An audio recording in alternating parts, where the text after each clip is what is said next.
Welcome to ஐரக்ஷன் channel. எங்களோட videos உங்களுக்கு பிடிச்சிருந்ததுன்னா லைக் பண்ணுங்க, கமெண்ட் பண்ணுங்க, ஷேர் பண்ணுங்க, மறக்காம சப்ஸ்கிரைப் பண்ணுங்க.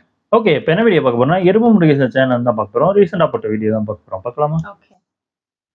டோலர்களே, இந்த வீடியோ யாரோட மனதையும் புண்படுத்துறது நோக்கமில்ல பாத்துக்கங்க. அதையும் மீறி எந்த டோலரோடைய மனதாவது புண்பட்டா அதுக்கு கம்பெனி பொறுப்பில்லை. இந்தியன் தாத்தாவே போய் அடுத்து வேற படமே வந்துருச்சு.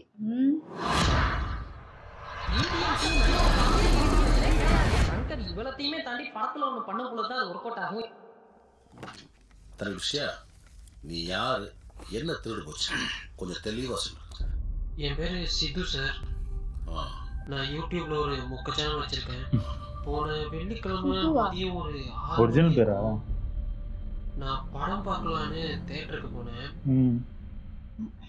எப்பவுமே லாஸ்ட் ஷோ பார்த்துட்டு வரவங்களோட மூஞ்செல்லாம் ஒரு வாட்டி பார்ப்பேன் சார். அன்னைக்கும் அப்படி பார்த்தேன். எல்லார் முகத்துலயும் ஒரு கலவர பயம். சரி இருந்தாலும் பரவாயில்ல அப்படின்னு உள்ள போனேன் சார். இந்த பக்கம் ஒரு தாத்தா உட்கார்ந்துருந்தாரு சார். அப்புறமா படம் ஆரம்பிச்சு ஓட தொடங்குச்சு சார். அப்போ படத்துல ஒவ்வொரு சீனும் தாண்ட இந்த ஆய் அடக்கும் போது ஒரு ஃபீல் இருக்குல்ல சார், அப்படி ஒரு ஃபீல். சரி நானும் இன்னும் கொஞ்ச நேரம் தானே, இப்போ தாண்டிடலாம்னு உட்கார்ந்துருந்தேன் சார். இருந்தாலும் இந்த இன்டர்வெல்லாம் நெருங்கும் போதுல சார் முடியல சார். தாத்தா வேற ஒரு பக்கம் பேசியே கொள்றாங்கன்னா, ஐயோ சாமி போதும் விட்டுருங்க, போடுறதுல 2 வர்மத்தை போட்டு எங்களையும் தூங்க வச்சிருங்க அப்படின்னு ஒரு ஃபீல் சார். சரி இன்டர்வலோட எழுந்து ஓடிடலாம் அப்படின்னு போகும்போதுல சார், நான் கொடுத்த அந்த 200 ரூபாய் என்ன தடுத்துச்சு சார். சரிடான செகண்ட் ஹாஃப்லயும் உட்கார்ந்தேன் சார். இந்த கிளைமேக்ஸ் எல்லாம் நெருங்கும் போதுல பக்கத்துல ஒரே சிரிப்பு சத்தம் சார். என்னடான்னு திரும்பி பார்த்தா பக்கத்துல இருந்த தாத்தா சத்தமா சிரிச்சுட்டு இருக்காரு சார். ஐயோ தாத்தா இப்படி சிரிச்சு அல்பாயுசுல போய் சேர்ந்துடாதீங்கன்னு சொல்லும் போதுல சார், அப்போதான் சார் நான் உங்களுக்கு கண்டுபிடிச்சேன், சங்கர் சாரை யாரோ கடத்திட்டாங்க சார். சங்கர் சாரை நீங்க தான் சார் எப்படியாவது கண்டுபிடிச்சு தரணும். அந்த படம் அவர் எடுத்தது இல்ல, அவர் எடுத்ததான் அந்த படம்ன்ற மாதிரி.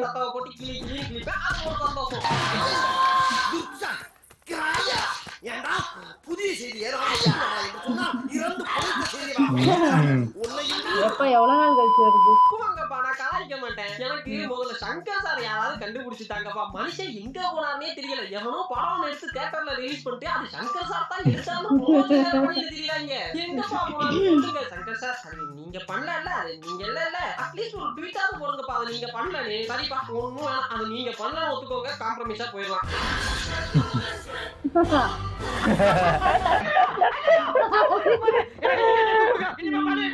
முன்னாடி அந்த பேரை போட மறந்துட்டாங்க. ஆரம்பிக்கிறதுன்னு தெரியலையே. ஃபர்ஸ்ட் டைம் ஒரு படத்தை ரோஸ்ட் பண்றதுக்கு கூட தகுதி இல்லைன்ற அளவுக்கு ஒரு படத்தை எடுத்து வச்சிருக்காங்க. எங்க இருந்து ஆரம்பிக்கிறதுன்னு தெரியலையே. சரிப்பா நான் ஒரு ஃப்ளோ ஆரம்பிக்கிறேன், அப்படியே நீங்க எல்லாம் ஜாயின் பண்ணிக்கோங்க. அப்போ ஆரம்பிக்கலாங்களா?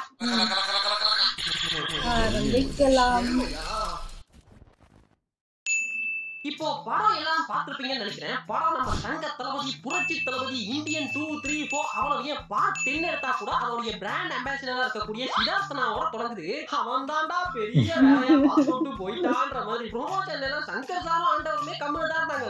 இந்த பையன் கால பேச்சாளா பேசுனேன், கொஞ்சம் லட்சம் பேச்சா பேசுனேன், படம் மட்டும் வந்தா புடிக்கிறேன்ற கணக்கால பேசுனேன்.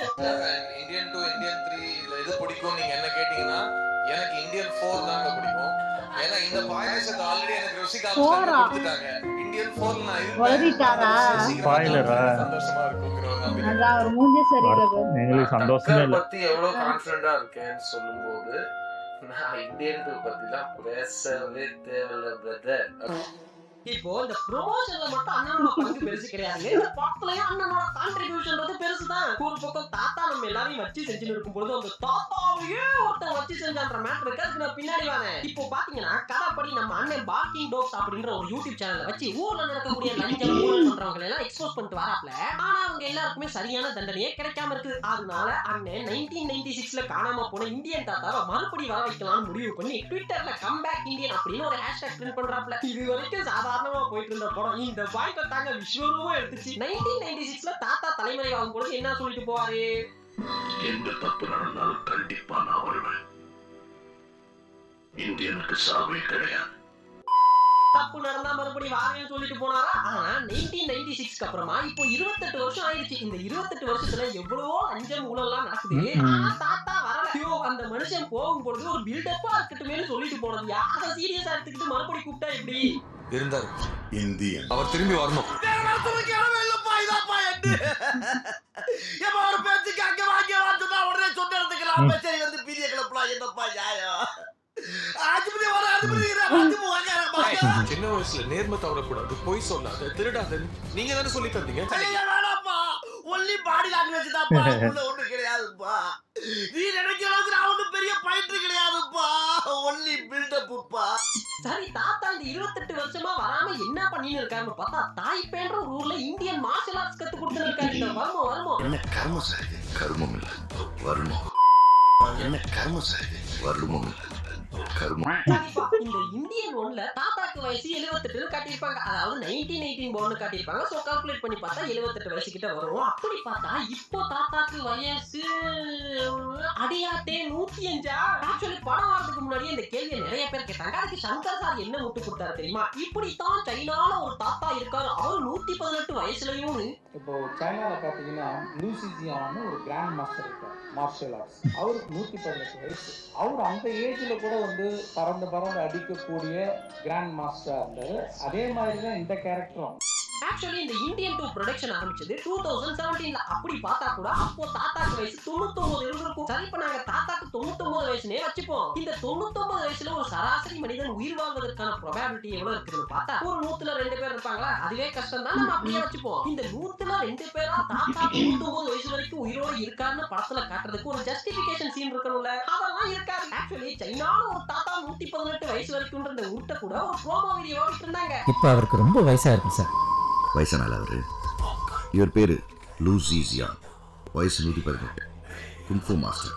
சும்மா பறந்து அடிப்பார். இந்த ப்ரோமோ சீன் கூட படத்துல இருக்காருங்க. பொசுக்குன்னு தாத்தா என்ட்ரி ஆயிடுவாப்ல. இல்ல நான் என்ன கேக்குறேன்னா ஒரு ஜெனரல் ஆடியன்ஸா யோசிச்சு பாருங்க. இந்தியன் 1 பார்த்துட்டு ஒருத்தன் இந்தியன் 2க்கு வரானா, இந்த சோஷியல் மீடியால ஆக்டிவா இருக்கான், இந்த சினிமா நியூஸ் எல்லாம் தேடி படிக்கிறான், இதெல்லாம் விட்டுருங்க. ஒரு சாதாரண ஜெனரல் ஆடியன்ஸா வரப்போ தியேட்டர்ல அவன் இந்தியன் தாத்தாவை முதல் தடவையா ஸ்கிரீன்ல பார்க்கும்போது அவனுக்குள்ள என்ன மாதிரியான ஒரு கேள்விங்க தோணும்? எப்படிப்பா தாத்தா இவ்வளவு நாள் உயிரோட இருக்காருன்றது தானே. அதுக்கெல்லாம் ஜஸ்டிஃபை பண்ற மாதிரியான சீன்லாம் படத்துல கிடையாது. அதுவும் இந்தியன் 1லயாவது 78 வயசுல தாத்தா மாதிரி இருப்பாப்ல. ஆனா இப்போ 100 வயசுலயும் இந்த தாத்தா தான் ஃபாரின் போயிட்டார்ல, அங்க போய் ஃபாரின் ப்ராடக்ட் எல்லாம் யூஸ் பண்ணி ரொம்பவே யங்கா ஸ்டைலா மாறிட்டாப்ல. அப்படியே ஸ்கின்ல எல்லாம் ஒரு க்ளோ தெரியுது. நீங்க வருமத்தை கத்து கொடுத்த நேரத்துக்கு உங்க பியூட்டியின் ரகசியம் என்னன்னு கண்ட கருமத்தை போட்டு ஒரு பியூட்டி ப்ராடக்ட் கடை வச்சிருந்தீங்கன்னா பொழைச்சிருக்கலாம். போனா வராது பொழுது போனா கிடைக்காது வாங்க. இதுதான் இப்படி இருக்குன்னு பார்த்தா அந்த தாத்தாவை கண்டுபிடிக்கிற சீன்ல இன்னும் காமெடியா இருக்கும். ஹேஷ்டாக் ட்ரெண்ட் பண்ணிட்டு இந்த சித்தார்த்தன் கோல சிஸ்டம் முன்னாடியே உட்கார்ந்திருக்காங்க. தாத்தா வருவாரு. டேய் நெட்டறாங்களா? அப்போ தாய் பேர்ல வந்து ஒருத்தர் மெசேஜ் பண்றான். யாரா? அதுதான் இந்த மாதிரியான கேரக்டர் எல்லாம் பண்றதுக்கு தமிழ் சினிமால ஒருத்தர் வச்சிருக்காங்களே, காளிதாஸ் ஜெயராம். அவருக்கு இவங்க யாருன்னே தெரியாது, முன்ன பின்ன பார்த்தது கிடையாது, எவனே தெரியாது. அவர் அங்கிருந்து மெசேஜ் போட்டாப்ல, காய்ஸ் நான் தாத்தாவை கண்டுபிடிச்சேன். இவனுங்க தான் சிஸ்டம் முன்னாடியே உட்கார்ந்திருக்காங்கல்ல. உடனே மெசேஜ் பார்த்துட்டு டைரக்டா வீடியோ கால், ப்ரோ தாத்தாவை இங்க அனுப்புங்க ப்ரோ. அதுக்கு அவரு ப்ரோ 24 hours டைம் தாங்க, நான் தாத்தாவை அனுப்புறேன். அவர் போய் தாத்தாவை பார்த்து, தாத்தா நீங்க இந்தியா போக வேண்டிய நேரம் வந்துருச்சுன்னு சொல்ல, அதுக்கு தாத்தா ஐ அம் கம்மிங் அப்படின்னு ட்விட்டர் போஸ்டுக்கு கமெண்ட் பண்றாப்ல. அங்க போட்டா இங்க தாத்தா வராரு சார். டேய் மென்டல் தாத்தா 2 லட்சம் சப்ஸ்கிரைபர்ஸோட ஒரு மொக்க சேனல் வச்சிருக்கேன். நானே வந்த ஒரு கமெண்ட்டையோ மெசேஜையோ தொலைச்சிட்டேன்னா கண்டுபிடிக்கிறதுக்கு எவ்வளவு கஷ்டப்படுவேன்னு எனக்கு தான்டா தெரியும். நீங்க என்னடா ஏதோ ஃபேமிலி குரூப்ல மெசேஜ் போட்டு விளையாடுற மாதிரி இவர் ஹேஷ்டாக் போடுவாரா, அதுக்கு அவர் மெசேஜ் போடுவாரா, தாத்தாவை கூப்பிட போவாரா, தாத்தாவை வாங்கன்றாரா. டேய் முடியலடா டேய். எல்லாம் நம்புற மாதிரியாங்க இருக்குது. ஆரம்பத்துல நானும் தான் நம்மளாதான் சோறு போடுன்னு தாத்தா சொன்னாரு, அதை நம்பிட்டேன்.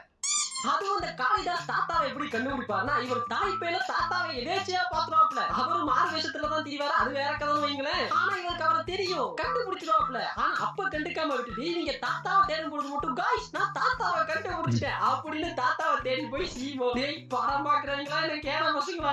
1996ல ஒரு தாத்தா தலைமுறை வாயிலாரு, ஒரு கைண்ட் ஆஃப் கோஸ்ட்ன்ற மாதிரி வைங்களேன். ஆனா அந்த தாத்தாவை திரும்பி பார்க்கும்போது நம்ம எல்லாம் எப்படி ரியாக்ட் பண்ணுவோம்? ஏய் இது செத்து போனதா சொன்ன இந்தியன் தாத்தா தானே, அவர் எப்படி இங்க அப்படின்னு கதைக்க பார்ப்போம். பார்ப்போம், இல்ல இப்படி எதனால ரியாக்ட் பண்ணுவோம். ஆனா நம்ம காளிதாஸ் இந்தியன் தாத்தாவை பார்த்ததும் அவர் அப்படிதான் இந்த பக்கமா அடிக்கடி ஜாக்கிங் போவாப்ல, அது நமக்குள்ள ஒரு பழக்கம் அப்படின்ற மாதிரியே ரியாக்ட் பண்ணுவாப்ல. ஐயா சங்கரியா பேஜாரா இருக்கியா?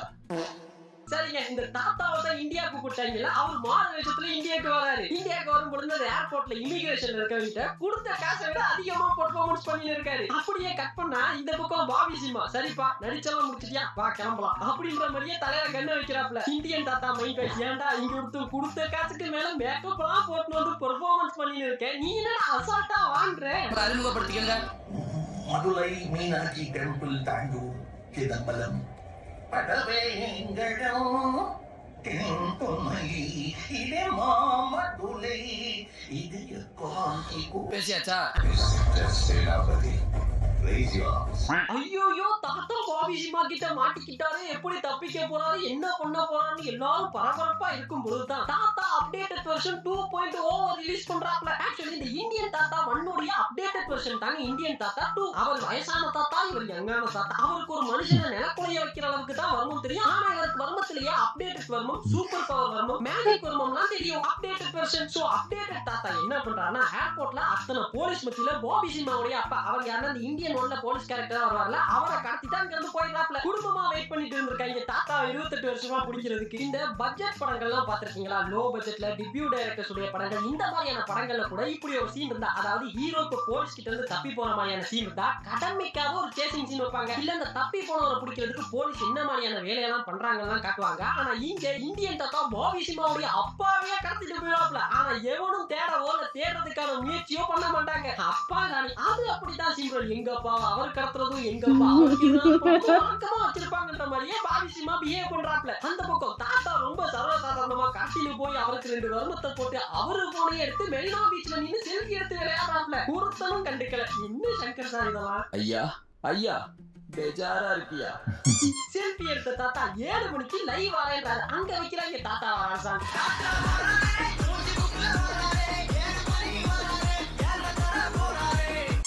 ஏண்டா டேய், இந்தியன் ஒன்ல தாத்தா சுதந்திர போராட்டத்துக்கு போய் வரும் பொழுது கப்பல் ஏறி போயாச்சு அப்படின்னு ஒரு சாங் வச்சிருப்பாங்க. கிட்டத்தட்ட இந்த சாங்க்கு ஈக்குவலான ஒரு சிச்சுவேஷன் தான் இது. எந்த சிச்சுவேஷனுக்கு போட்டுருவீங்களோ நினைச்சு படம் ரிலீஸ் ஆகிறதுக்கு முன்னாடி ட்ரோல் பண்ணாங்களோ அங்கேயே பிளேஸ்மெண்ட் பண்ணி வச்சிருக்கீங்களா? என்னடா நீங்க வேற மாதிரி சாங்லாம் தாத்தா சாங் கேள்விப்பட்டிருக்கியா? சரி, லைவ் வந்த தாத்தா என்ன பண்றாருன்னா ஒரு மியூசியம்ல இருந்து லைவ்ன்ற பேர்ல ஒரு 1/2 மணி நேரத்துக்கு கதைக்கிறாப்ல விட்டா இடிச்சிரும் போல. அப்படியே கட்டுனா போலீஸ், அதாவது இந்த பாபி சிம்மா டீம் அப்பதான் தேடுறாங்க தாத்தா எங்கன்னு. இது அந்த லொகேஷன்ல இல்லப்பா, இது இந்த லொகேஷன், இல்ல இது அந்த லொகேஷன் தான் அப்படின்னு தேட அந்த தாத்தா மினி மியூசியம் டூர் நடத்தி இருக்காரு. கடைசியா அந்த மியூசியம் தானே கண்டுபிடிச்சு கிளம்பி போறாங்க. போலீஸ் போஸ்ட் போறதுக்கு முன்னாடி தாத்தா கிளம்பி வீட்டுக்கே போயிட்டாரு.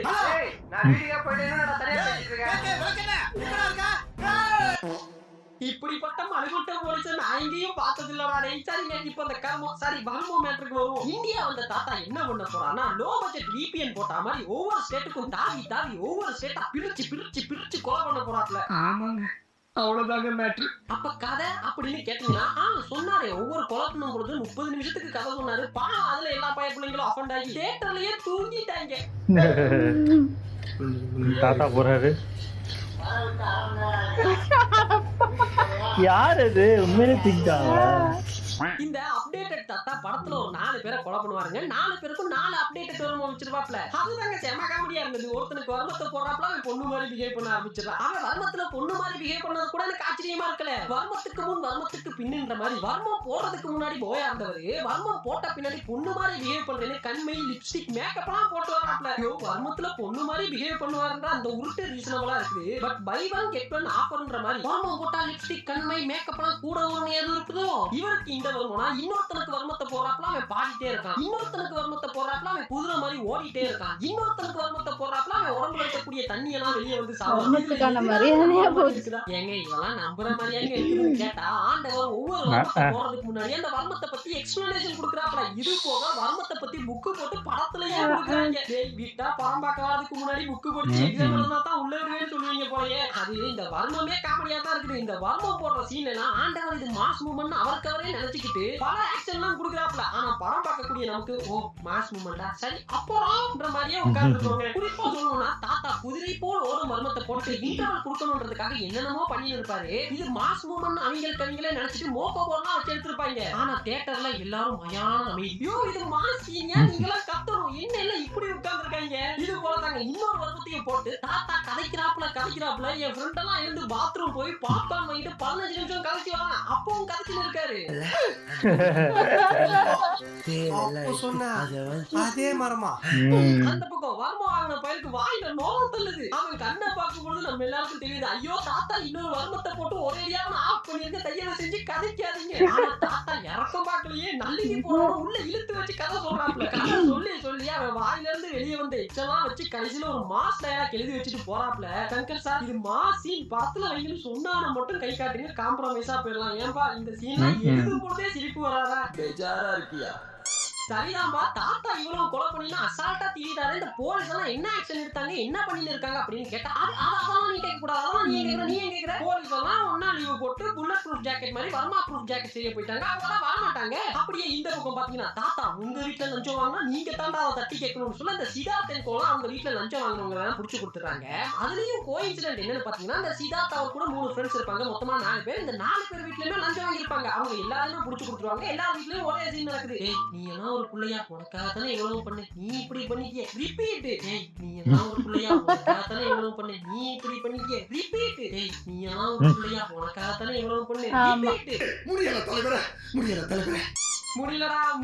டே. இதுக்கு நடுவுல சிதார்த்துடைய இமோஷனல் சீன் ஒன்று இருக்குது. அந்த மேட்டருக்கு நான் பின்னாடி வரேன். இப்போ இந்த வர்மா ப்ரூஃப் ஜாக்கெட் செய்ய போன பாய்ஸ் அவருடைய டீம் எல்லாம் என்ன பண்றாங்கன்னா பாய்ஸ் ஹெவியான ஒரு ஆக்ஷன் பேக் மாட்டி இருக்குது. எல்லாரும் வர்மா ப்ரூஃப் ஜாக்கெட்டோட போய் தாத்தாவை பிடிக்கிறோம் அப்படின்னு கிளம்புறாங்க. இந்த பக்கம் நம்ம சீதா தாத்தா பேச்செல்லாம் கேட்டு வீட்டுல இருக்கிறவங்க எல்லாம் மாட்டி விட்டுட்டு சோத்துக்கு வழி இல்லாம தெருவுக்கு வந்துடாப்ல. அப்போ சரி நம்ம பங்குக்கு எதுனாலும் செய்வோம். இந்த எல்கேஜி குழந்தைங்க எல்லாம் கோச்சின்னு போவோம்ல அது மாதிரி தாத்தா நான் தானே உங்களை கூப்பிட்டேன் இப்போ நானே உங்களை போக சொல்றேன்னு கோ பேக் இந்தியன் ஹேஷ்டேக் போட்டு ட்ரெண்ட் பண்றாப்ல. தாத்தா மைண்ட் வாய்ஸ் டேய் நான் இங்க என்ன ஜோக்கர் தான் இருக்கேன். உங்க சௌரியம் பிடிச்சு வாங்குறீங்க உங்க சௌரியம் போடுறீங்க என்னடா நினைச்சிட்டு இருக்கீங்க அப்படின்னு தானே யோசிச்சிருப்பாரு. சரிங்க இந்த சிதார்த் தான் தாத்தாவால ஜூடி வாங்கினா தாத்தாவை போக சொல்றான்னு பார்த்தா ஆல் ஓவர் இந்தியாவே தாத்தாவை வெறுத்து இருக்கிறாங்க போக சொல்றாங்க. எதுக்குன்னே தெரியல. அப்போதாங்க பாபி சிம்மா இந்த கேப்பை யூஸ் பண்ணி அடிச்சல்ல அப்படின்னு திருதுப்புன்னு என்ட்ரி கொடுத்து நம்ம தாத்தாவை பிடிக்க வராரு. ஆனா தாத்தா வளம போல அவர்கிட்ட இருந்து தப்பி சுவரேறி குதிச்சு ஒரு ஃபியூச்சரிஸ்டிக்கான வெஹிக்கிள் ஒன்று எடுக்கிறாப்ல. அந்த வாகனத்தை பாத்துக்கிட்டீங்கன்னா மைலேஜ்னு ஒண்ணு கிடையாது. இல்ல பேட்டரியில ஓடணுமா இல்ல பெட்ரோல் போடணுமான்றது கிடையாது. ஈஸி டு டிரைவ் யார் வேணாலும் ஓட்டலாம். எந்த மாதிரியான சர்ஃபேஸ்ல வேணாலும் ஓட்டலாம். நின்னுட்டு ஓட்டலாம் படுத்துக்கிட்டு ஓட்டலாம் குனிஞ்சு ஓட்டலாம் தலைக்கீழ ஓட்டலாம் நேரா ஓட்டலாம் எப்படி வேணாலும் ஓட்டலாம். நிறைய ஃபீச்சர்ஸ் இருக்குது. அதை தாத்தா எடுத்துக்கிட்டு சுமார் ஒரு 1/2 மணி நேரம் ஒரு பீஸ்ஃபுல்லான டிரைவ் போறாப்ல. ஆனா தாத்தா கிட்ட இருக்கிறது ஒரு ஃபியூச்சரிஸ்டிக்கான வண்டின்னு தெரியாம பாவம் அந்த பாவி சிம்மா தான் பின்னால ஜீப்லயே துரத்தின்னு வராரு. ஏனே தெரியல. ஆனா தாத்தாவை பாத்தீங்கன்னா என்னென்னமோ வித்த காட்டுறாரு. திடீர்னு சூப்பர் பவர்லாம் வந்து தலைக்கீழ ஓட்டுறாப்ல ட்ரெயினுக்குள்ள ஓட்டுறாப்ல கண்டெய்னருக்குள்ள ஓட்டுறாப்ல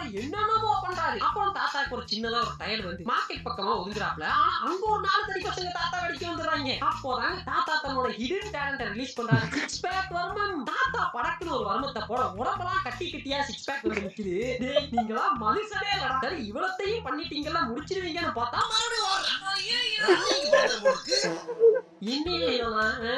தாத்தா யாராவது கண்ட்ரோல் பண்ணுங்கடா தியேட்டர்ல இருக்கவங்க எல்லாம் கதறிட்டு இருக்காங்க அப்படின்ற ஒரு தாட் ப்ராசஸ் நமக்குள்ள வரும்போது பாபி சிம்மா ஒரு மாதிரி தாத்தாவை பிடிச்சிடறாப்ல. அப்பா தாத்தாவை பிடிச்சிட்டாங்க அப்படின்னு நம்ம எல்லாம் யோசிக்கும் பொழுது பாபி சிம்மா வர்மா ஜாக்கெட்டை கலட்ட தொடாமலே அவருக்கு ஒரு வர்மத்தை போட்டு தாத்தா மறுபடி தப்பிச்சிடறாரு. தி இந்தியன் 3 வாழ்க்கையிலேயே ஃபர்ஸ்ட் டைம் எக்ஸ்பீரியன்ஸ் பண்றீங்க. ஒரு படத்துக்கு போனா முன்னாடி இருக்கிற என்னடா பப்ஜி ஆடுறான் பின்னாடி இருக்காங்க காட்சி இருக்குது. அங்க ஒரு குழந்தை கத்துது பக்கத்துல இருக்க தாத்தா சிரின்னு சிரிச்சுன்னு இருக்காரு. படத்துக்கு போனா பார்க்குக்கு போனா தெரியாத அளவுக்கு ஒண்ணு பண்ணிட்டீங்க. வெரி ஃபர்ஸ்ட் டைம் அனிருத்தாலேயே ஒரு படத்தை காப்பாற்ற முடியாம போனதுன்னா ஹிஸ்டரியிலேயே ஃபர்ஸ்ட் டைம்ங்க. யார் நீ? ஹலோ யாரியா நீ?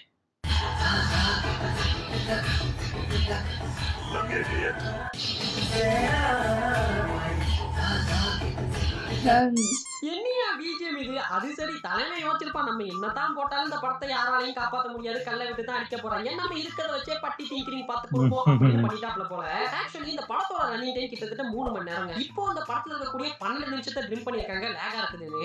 என்ன கேட்டீங்கன்னா இந்த படத்தை ட்ரிம் பண்ணணும்னா மொத்தமா ட்ரிம் பண்ணிட்டு கடைசியா இந்தியன் 3க்கு ஒரு கிளிம்ஸ் விட்டுருப்பாங்க. இதுல 12 நிமிஷத்தை ட்ரிம் பண்ணி என்னத்த பண்ண? ஆனா எனக்கு ஒரு சில சீன்ஸ் எல்லாம் அந்த படத்துல ஒர்க் அவுட் ஆச்சுங்க. அந்த சீன்ஸ் எல்லாம் வச்சு படம் இப்படி வந்திருந்தா நல்லா இருந்திருக்கும் அப்படின்னு ஒரு கற்பனை கதை என்கிட்ட இருக்குது, சொல்றேன் கேளுங்க. இப்போ கேட்கலாம், ஓ நீ சங்கர் சாருக்கே கதை சொல்ற அளவுக்கு அவ்வளவு பெரிய புடிங்கியான்னு. ஆக்சுவலி நான் சங்கர் சாருக்கு கதை சொல்ல போறது கிடையாது. இப்ப எல்லாம் சொல்றாங்கல்ல சுஜாதா இருந்தா சங்கர் சார் கதையை இன்னும் நல்லா பண்ணிருப்பாரு. அப்படி சுஜாதா அவர்கள் சங்கர் சாருக்கு ஸ்கிரீன் பிளே எழுதும் பொழுது இதெல்லாம் பண்ணணும் இதெல்லாம் பண்ணக்கூடாதுன்னு டிப்ஸ் கொடுத்ததா சங்கர் சார் ஒரு இன்டர்வியூல சொல்லிருப்பாரு. அந்த டிப்ஸ் எல்லாம் வச்சு இப்போ இருக்கக்கூடிய இந்தியன் 2 கதையை எப்படி எல்லாம் பண்ணிருக்கலாம் தான் சொல்ல போறேன். கதை கேட்க ரெடியாடா. ஓபன் பண்ணா 2024 கதை ஓபன் ஆகுது. சித்தார்த் தன்னுடைய ஃப்ரெண்ட்ஸ் கூட எல்லாம் சேர்ந்து பார்க்கிங் டாக்ஸ் அப்படின்ற யூடியூப் சேனல் மூலமா சமூகத்துல நடக்கக்கூடிய அநீதி, ஊழல், லஞ்சம் எல்லாத்தையும் எக்ஸ்போஸ் பண்ணிட்டு வராரு. இவர் இப்படி எல்லாம் பண்ணிட்டு இருக்கும் பொழுது லஞ்ச ஒழிப்புத்துறையில ஒர்க் பண்ணக்கூடிய தன்னுடைய அப்பாவே லஞ்சம் வாங்குற விஷயம் சித்தார்த்துக்கு தெரிய வர இதுல ரொம்பவே மனசுடைஞ்சு போகக்கூடிய சித்தார்த் ஒரு கட்டத்துல தன்னுடைய அப்பாவையே போலீஸ் கிட்ட புடிச்சு கொடுக்க வேண்டிய சூழ்நிலை வருது. இதனால அவருடைய அம்மா அந்த அவமானம் தாங்க முடியாம தற்கொலையும் பண்ணிக்கிறாங்க. அவங்க அம்மா தற்கொலை பண்ணிக்கிட்டதால ஃபேமிலியில இருக்கக்கூடிய எல்லாருமே அவங்க அம்மா செத்ததுக்கு காரணம் சித்தார்த் தான் அப்படின்னு இவரை பிளேம் பண்ண ஆரம்பிக்கிறாங்க. இதோட எக்ஸ்டென்ட் தன்னோட அம்மா மேல அவ்வளவு பாசம் வச்சிருந்த சித்தார்த்தால கடைசி தருணத்துல அவங்க அம்மாக்கு கொல்லி கூட வைக்க முடியாம போயிருது. இதுல ரொம்பவுமே மனசுடைஞ்சு போற சித்தார்த் யோசிக்கிறாரு, நம்ம அப்படி என்ன தப்பா பண்ணிட்டோம், இந்த சமூகத்துக்கு நல்லது தானே பண்ணோம், ஏன் எல்லாரும் என்ன வெறுக்கிறாங்க, ஏன் இந்த சமூகம் என்ன வெறுக்குது, இவங்களுக்கு எல்லாம் நான் எப்படி புரிய வைப்பேன் அப்படின்னு யோசிக்கிறாரு. நிறைய தேடவும் ஆரம்பிக்கிறாரு. அப்படி தேடும் பொழுதுதான் இந்தியன் தாத்தாவை பத்தி கேள்விப்படுறாரு. 1996க்கு அப்புறமா அவர் என்ன ஆனாரு, எங்க இருக்காருன்னு யாருக்குமே தெரியல. தாத்தாவை பத்தி மேலும் தேட ஆரம்பிக்கிறாரு. அப்போதான் இந்த லஞ்சம் ஊழல் எல்லாம் சிக்கின பெரும் புள்ளிகள்லாம் கடந்த 28 வருஷமா மர்மமான முறையில இந்தியன் தாத்தா இன்னுமே உயிரோட இருக்கலாம் அப்படின்ற ஹோப் சித்தார்த்துக்கு கிடைக்குது. அப்படி தாத்தாவுடைய பழைய போட்டோஸ் எல்லாம் வச்சு தேடும் பொழுதுதான் தாய்பேல இருக்கக்கூடிய ஒரு மார்ஷல் ஆர்ட் ஸ்கூலுடைய போஸ்டர்ல அவரை போலவே இருக்கக்கூடிய ஒருத்தரோட போட்டோ இருக்கிறது தெரிஞ்சுக்கிற சித்தார்த் தாத்தா சம்டைம்ஸ் அங்க இருக்கலாம் அப்படின்னு தாய்பே கிளம்பி போறாரு. அங்க போய் இந்தியன் தாத்தாவையும் மீட் பண்றாரு. அப்போதான் சித்தார்த்துக்கே தெரிய வருது இந்தியன் தாத்தா இன்னுமே கூட மிஷன்ல தான் இருக்காருன்னு. அப்போ சித்தார்த் ரிக்வெஸ்ட் பண்றாரு, நீங்க மறுபடியும் இந்தியா வரணும், நீங்க இன்னுமே கூட உயிரோட இருக்கீங்கன்றது மக்களுக்கு எல்லாம் தெரியணும்னு சொல்லி இந்தியன் தாத்தாவை கூட்டிட்டு வராரு. ஹேஷ்டாக் ட்ரெண்ட் பண்றாரு, தாத்தாவை லைவ் வர வைக்கிறாரு. லைவ் வரக்கூடிய தாத்தா இது வரைக்கும் லஞ்சம் ஊழல் வாங்கினவங்களுக்கு எல்லாம் தான் என்ன செஞ்சுட்டு வரேன்றதையும் அவங்களுடைய மர்மமான சாவுக்கு காரணம் என்னன்றதையும் சொல்றாரு. அது மட்டும் இல்லாம இனி யாராவது லஞ்சம் வாங்குறீங்க அப்படின்னா உங்களுக்கும் இதே நிலைமை தான், உங்க வீட்டுல யாராவது லஞ்சம் வாங்கினா நீங்களே காட்டி கொடுங்கன்னு சொல்றாரு.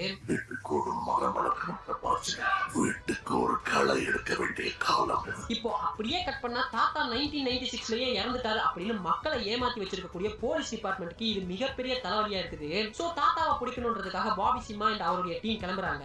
இன்னொரு பக்கம் இந்தியாவுடைய கவர்மெண்ட்டையே தன்னோட கைக்குள்ள வச்சுட்டு கவர்மெண்ட்டுடைய முக்கியமான முடிவுகள்லாம் இருக்கக்கூடிய கவர்மெண்ட்டுடைய ஷேடோவா இருக்கக்கூடிய மிகப்பெரிய கார்ப்பரேட் பிசினஸ் மேன் எஸ்டி சூர்யாக்கு இது ஒரு த்ரெட்டா இருக்குது. ஏன்னா இந்தியாவுடைய கவர்மெண்ட் ஆபீஸ்ல நடக்கக்கூடிய ஊழல் லஞ்சத்தை எல்லாம் ஒரு நெட்வொர்க் மாதிரி பில்ட் பண்ணி யாருக்கு எவ்வளவு போகணும் என்ன பெர்சன்டேஜ்ல போகணும்ன்றது வரைக்குமே ஒரு நெட்வொர்க் மாதிரி பில்ட் பண்ணி அதை இயங்க வச்சுட்டு வராரு எஸ்டி சூர்யா.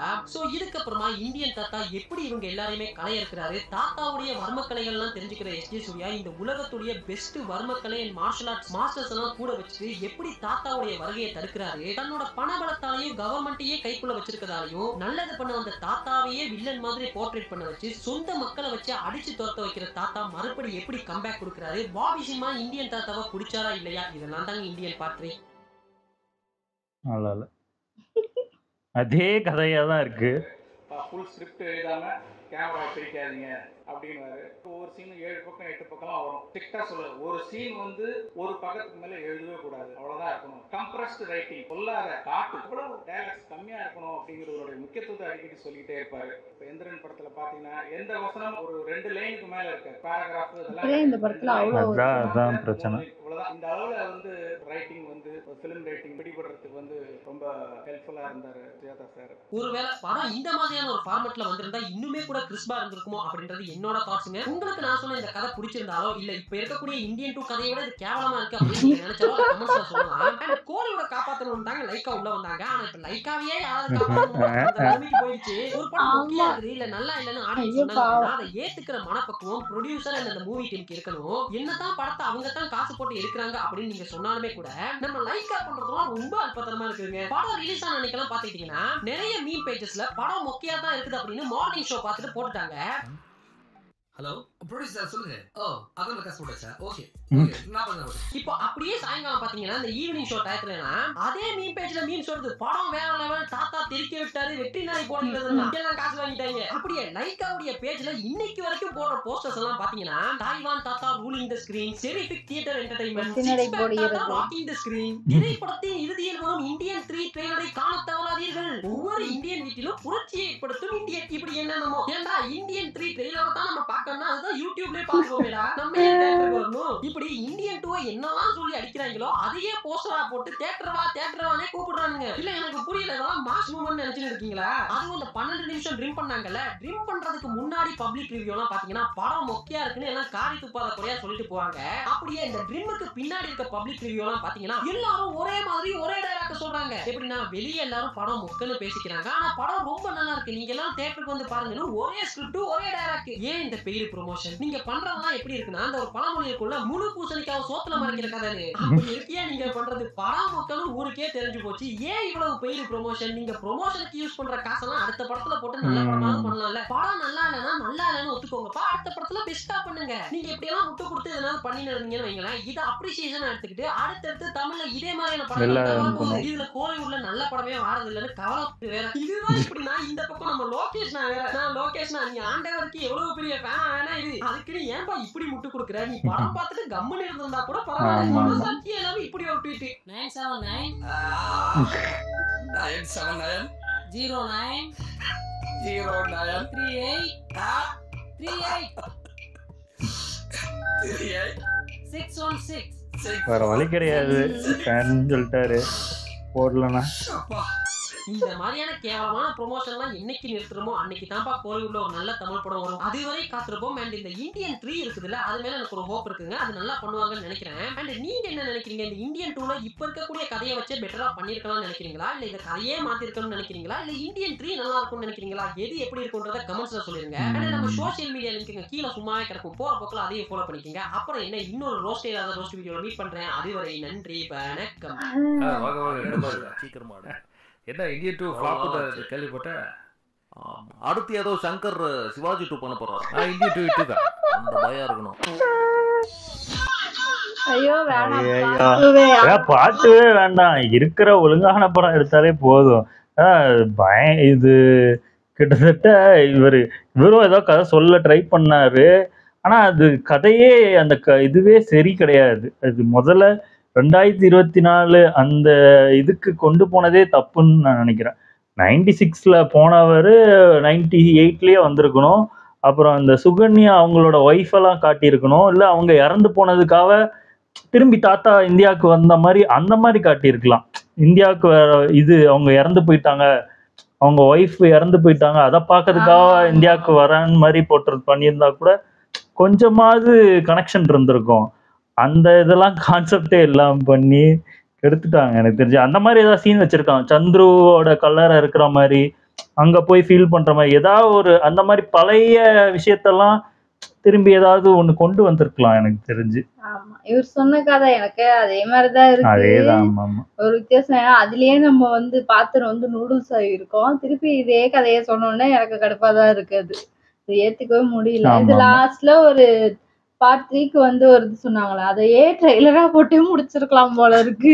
நான் அதை அடுத்த வருஷமோ இல்ல உடனே கூட எனக்கு தெரிஞ்சே அதான் சொல்றேன்ல, அதுதான் பார்ட் 2வே. இது பார்ட் 2வே கிடையாது எனக்கு தெரிஞ்சு. நான் சொன்ன மாதிரி இந்த சுகன்யா இறந்து போனதுக்கு அப்புறம் பாக்குற மாதிரி வச்சு அந்த 2ஓட அந்த 3யோட ஸ்டார்டிங்கே ஆரம்பிச்சிருக்கலாம். அந்த படத்தை ஆரம்பிச்சிருந்தா நல்லா ஓடி இருக்கும், சுமாராவது ஓடி இருக்கும். இந்த அளவுக்கு அடி வாங்கியிருக்காது. ஏன் அப்படி பண்ணாங்கன்னு தெரியல. எனக்கு தெரிஞ்சு சீக்வல் எடுத்ததுக்கு ப்ரீக்வல் எடுத்திருக்கணும், அதுதான் தப்பு பண்ணி கெடுத்துட்டாங்க. நல்லா இருந்திருக்கும். அவரு எதனால அந்த இதுல சுதந்திர போராட்டத்துல எப்படி அவரு உள்ள வந்தாரு, அதோட டீட்டெயிலிங் பண்ணியிருந்தா இன்னும் சூப்பரா இருந்திருக்கும். ப்ரீக்வலா இருந்துச்சுன்னா நல்லா இருந்திருக்கும் எனக்கு தெரிஞ்சு. எனக்கு தெரிஞ்சு அவர் அதெல்லாம் பிரச்சனை கிடையாது. எனக்கு தெரிஞ்சு ப்ரீக்வலே எடுத்திருந்தா நல்லா ஓடி இருக்கும். அது தேவையில்லாம பார்ட் 2 பார்ட் 3 போனதுதான் எனக்கு தெரிஞ்சு தப்புன்னு நினைக்கிறேன். இதுல பார்ட் 4 வேற இருக்குங்கிறாங்க. எனக்கு ரொம்ப தெரியல.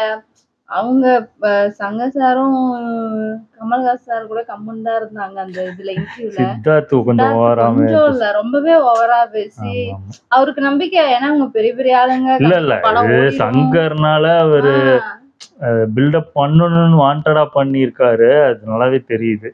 அது ஒண்ணும் பண்ண முடியாது. தேவையில்லாம ஆய விட்டுட்டு இப்போ கஷ்டப்பட்டு நல்லா இருந்துச்சு. ஓகே, வீடியோஸ் உங்களுக்கு பிடிச்சிருந்தா லைக் பண்ணுங்க, ஷேர் பண்ணுங்க, கமெண்ட் பண்ணுங்க, மறக்காம சப்ஸ்கிரைப் பண்ணுங்க. எல்லாருக்கும் பாய்.